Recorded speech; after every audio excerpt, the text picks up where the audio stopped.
آپ نے کوئی پیچھے میں جب جیل میں تھا تو باتیں کی، میں ان کے کوئی جواب دینا چاہتا ہوں آپ کو. دیکھیں آپ نے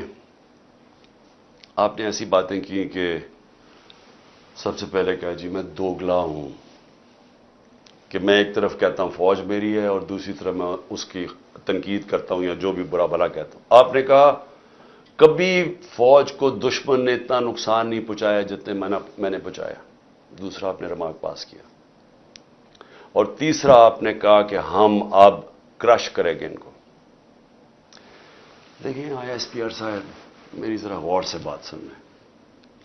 آپ جب پیدا بھی نہیں نہ ہوئے تھے تب میں اپنے ملک کو دنیا میں ریپرزینٹ کرتا تھا. میں نے اپنے ملک کا دنیا کے اندر سر اوپر کیا، عزت دلوائی اپنے ملک کو. اٹھا کے دیکھ لیں، آپ بھول گئے ہوں گے، آپ پیدا نہیں ہوئے ہوں گے، ذرا پتہ چلوا لیں کہ عمران خان نے کیا پاکستان کی دنیا میں عزت اوپر کی یا نیچے کی. اور آپ کو یہ پتا ہونا چاہیے کہ جب وار آن ٹیرر ہوئی اور جو پاکستان کی مٹی پلیت ہوئی دنیا میں کہ ہمارا گیا جی فوج دوگلی ہے، کیونکہ تب مشرف کا مارشل لا تھا، یہ ہمارے سے جھوٹ بولتی ہے، کرتی کچھ ہے کہتی کچھ ہے، ڈالرز ہمارے سے لیتی ہے اور دوگلی گیم کھیلتی ہے.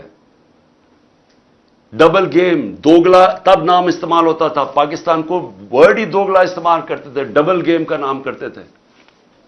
ذرا انٹرنیشنل میڈیا دیکھیں، کس نے اپنی فوج کو سب سے زیادہ جس کی حفاظت کی، کس نے اپنی فوج کے ساتھ انٹرنیشنل میڈیا پہ کھڑا ہوا؟ جب اسامہ بن لادن، جب وہ ایبٹ آباد میں جو وہ حادثہ ہوا، آپ کو پتہ ہے بیرون ملک پاکستانیوں کے اوپر جو گزری آپ اندازہ نہیں لگا سکتے. انہوں نے کہا ہمارے سے پیسے لے رہے ہیں اور اسی کو اپنے اکیڈمی کے پاس ایبٹ آباد میں پالا ہوا ہے. جو ہمیں ذلت ملی تب کون بولا آپ کے لیے؟ یہاں تو کوئی سانپ سونگ گیا تھا، یہاں تو آرمی چیف کے منہ سے چون نہیں نکل رہی تھی، یہاں تو کوئی بولتا ہی نہیں تھا، نہ پرائم منسٹر تھا وہ گیلانی تھا، نہ زرداری. 4-5 دن سناٹا چھایا ہوا تھا، وہ آ کے مار کے چلے گئے. ہمارے ملک میں دنیا میں ذلیل ہوئے ہم.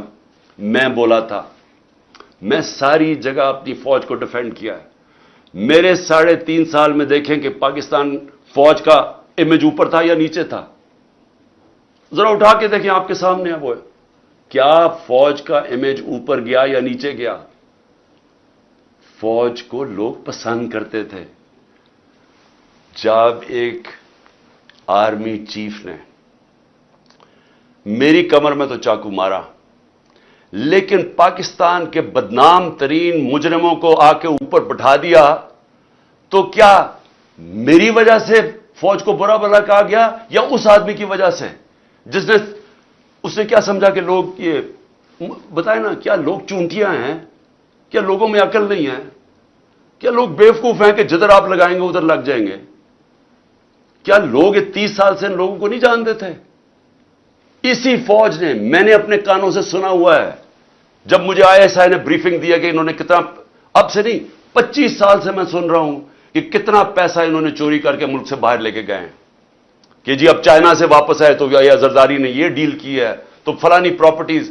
ہمیں جو انہوں نے پراپرٹیز دکھائی ہیں وہ اس سے اربوں ڈالرز کے اندر پراپرٹیز ہیں. اور ایک دم کہہ رہے ہیں کہ اب جناب فیصلہ ایک آرمی چیف نے کیا ہے تو بھیڑے صاحب ادھر چلے جائیں اور اس کو کہہ کہ جی بڑا اب بہت اچھا کیا اور اب عمران خان بولا یہ اچھا ہے. لوگوں نے نہیں تسلیم کیا.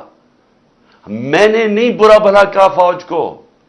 جو آرمی چیف کے ایکشنز تھے اس نے اس کی ہماری فوج کو برا کیا، اس کی وجہ سے ہوا، میری وجہ سے نہیں ہوا. اور یہ کہنا کہ یہ قوم ایکسپٹ کر جائے ان لوگوں کو، کس نے میموگیٹ کیا تھا؟ کیا حقانی نے جا کے امریکنوں کو نہیں کہا تھا جو کیس لگا تھا سپریم کورٹ میں کہ مجھے، انہوں نے کہا زرداری کہہ رہا ہے کہ مجھے میری فوج سے بچا لو، امریکنوں کو کہہ رہا ہے، یہ میں نے کہا تھا. کیا جب نواز شریف جا کے چھپ کے کھٹمانڈو میں مودی سے چھپ کے ملاقات کر رہے کہ جی میری فوج کو نہ پتہ چل جائے، اور اسے اور پھر وہ جو ڈان لیکس میں جب وہ کہتا ہے ڈان لیکس میں کہ جی دہشت گردی انڈورس کر رہے ہندوستان کو پھر کہ فوج دہشت گردی کر رہی ہے، آپ ان لوگوں کو اوپر بٹھا دیں اور ہمیں کہیں کہ ہم ان ساروں کو تسلیم کر لیں. اور ہم اگر پروٹیسٹ کریں تو ہمیں جیلوں میں ڈال دیں، ہم پروٹیسٹ کریں ہمارے اوپر ایف آئی آر کاٹ دیں، ہم کچھ کریں آپ اینٹی اسٹیٹ ہمیں قرار دے دیں، لیکن آپ سب کچھ ٹھیک کر رہے ہیں۔ مجھے گولیاں لگی ہیں، مجھے پتہ ہے کس نے کون ذمہ دار ہے۔ کیا مجھے ایکس پرائم منسٹر جو سب سے بڑی پارٹی کا ہیڈ، مجھے یہ حق نہیں ملا کہ میں اپنی ایف آئی آر کٹوا سکوں؟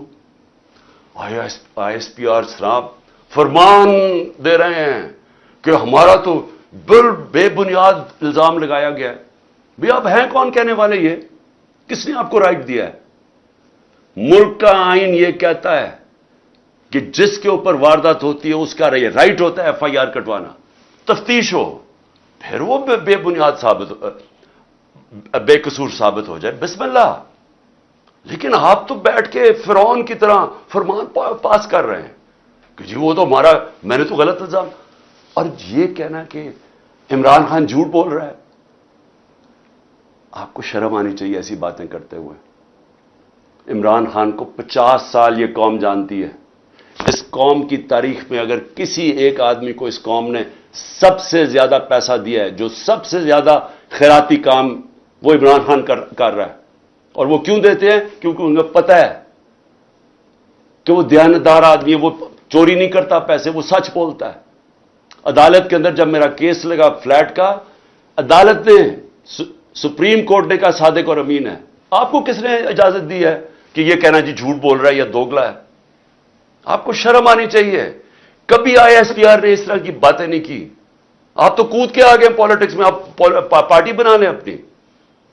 اور میں اس کے علاوہ، میں آخر میں، کیونکہ میں اپنے آپ کو کنٹرول کر رہا ہوں کیونکہ مجھے بڑا غصہ ہے اس چیز کے اوپر کہ اس طرح کے الزام لگانے، اور آپ کو پتہ ہی نہیں آپ بات کیا کر رہے ہیں، اور اس آدمی پہ لگا رہے ہیں جس کو ہمیشہ وہ چاہتا ہے کہ اس کی فوج مضبوط ہو۔ اور میں آپ کو یہ بتاؤں، میں ڈرامے نہیں کر رہا، کیونکہ میرے پیسے ملک سے باہر نہیں پڑے ہوئے، میں نے بھاگ کے، میرے اوپر 145 کیسز سے ملک چھوڑ کے باہر نہیں بھاگا۔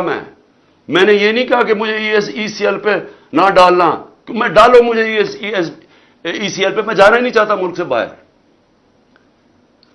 اور میں یہ آپ کو دوسری بات بتا دوں، وہ لوگ جن کے پیسے باہر پڑے ہیں، جن کے ساتھ آج ہماری اسٹیبلشمنٹ کھڑی ہے، جن کا سٹیک ہی پاکستان میں نہیں، اب جب روپیہ 300 کراس کر گیا ڈالر، تو ان کو کیا فائدہ، نقصان ہوا ہے؟ ان کی تو دولت ڈالرز میں پڑی ہوئی ہے، ان کو تو فرق ہی نہیں پڑا۔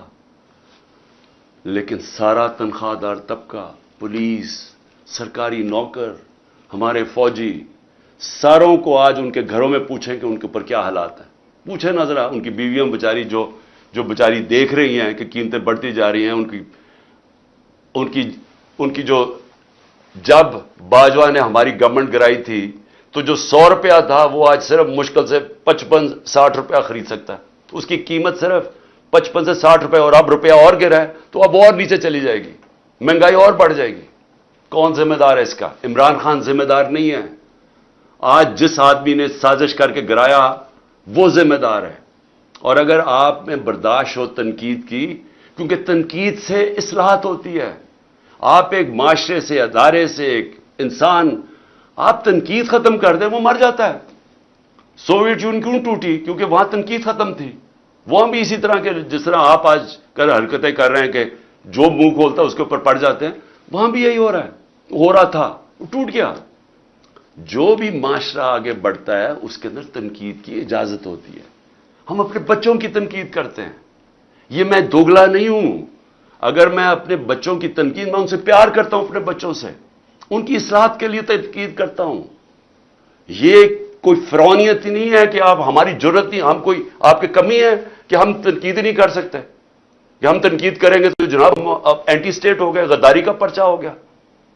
اور دیکھیں ہو کیا رہا ہے، یہ جو ہوا ہے، کان کھولیں اپنے اور آنکھیں کھولیں، یہ ملک کدھر جا رہا ہے، جس طرف جا رہا ہے۔ اس وقت ہے آپ کا کہ اندر سے اصلاحات ہو۔ یہ ڈنڈے مار کے اور یہ ہمیں سارے پکڑ دکڑ سے کچھ نہیں ہونے لگا، کیونکہ یہ اسی طرح کا کریک ڈاؤن ایسٹ پاکستان میں بھی تھا، کچھ نہیں ہوا۔ کوئی بھی ایک پولیٹیکل پارٹی کو ڈنڈے مار کے اور جیلوں میں ڈال کے نہیں ختم کر سکتا۔ میری اگر آپ کی سننی تو نہیں آپ نے،